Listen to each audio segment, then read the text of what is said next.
We don't know much about the background of our friends. We only know the popular stories of our partners and spouses. And we don't teach our children about who they are and whose they are and the lineage of people that they come from.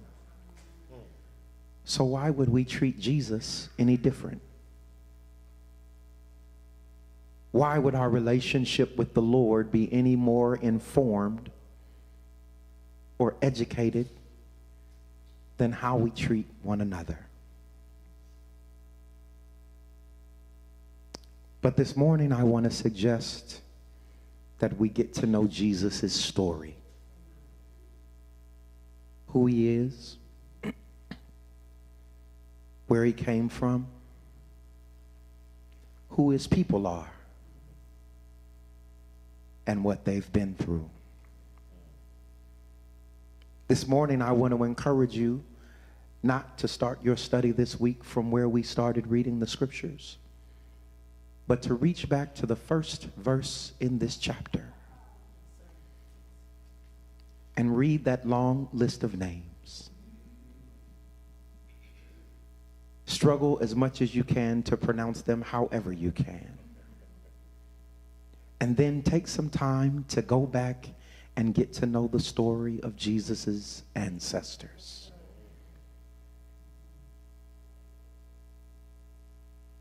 Because see, it's hard to know Jesus if we don't know about Abraham.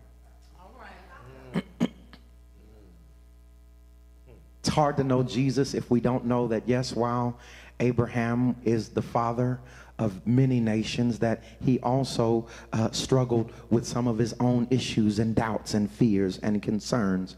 It's hard to know Jesus if we don't know Jacob. While Jacob seemed to be a good man who wrestled with Jesus, Jacob also had an issue with lying and taking advantage of people. It's hard to know about Jesus if we don't know about Rahab, his great-great-great-great-great-grandmother, who, while she was a prostitute, she also was a woman who was faithful enough to stand and do what God told her to do so that a people could be liberated and free. It's hard to know about Jesus if we don't know about David, who, while he was a whoremonger and had a whole bunch of challenges around women, and his hands were bloody because he was violent and always killing and putting people in danger, he's also the one that said, the Lord is my shepherd, I shall not want.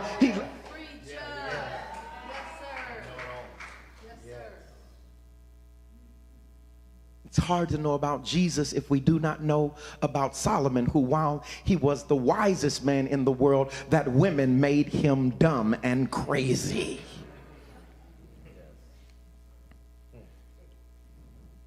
It's hard to talk about Palestine if we don't know that Bethlehem, the place where Jesus was from, was then what we would have called Palestine.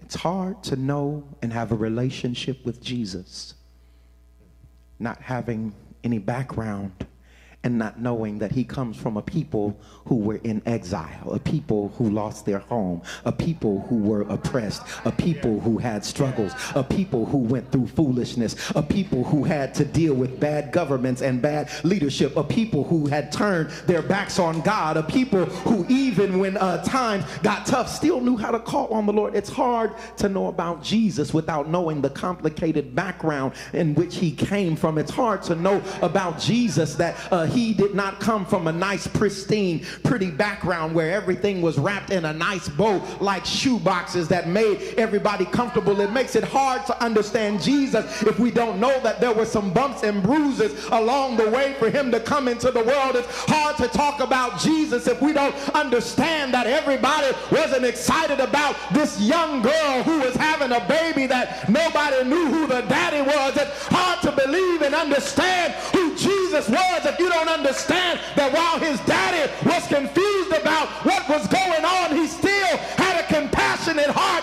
and a loving mind, that he wanted to do the right thing the right way. It's hard to know about Jesus. Yes, sir. Yes, sir. If we don't know about his story. And so this morning, part 5 of our Want to Know Jesus series is You Should Hear Jesus' story.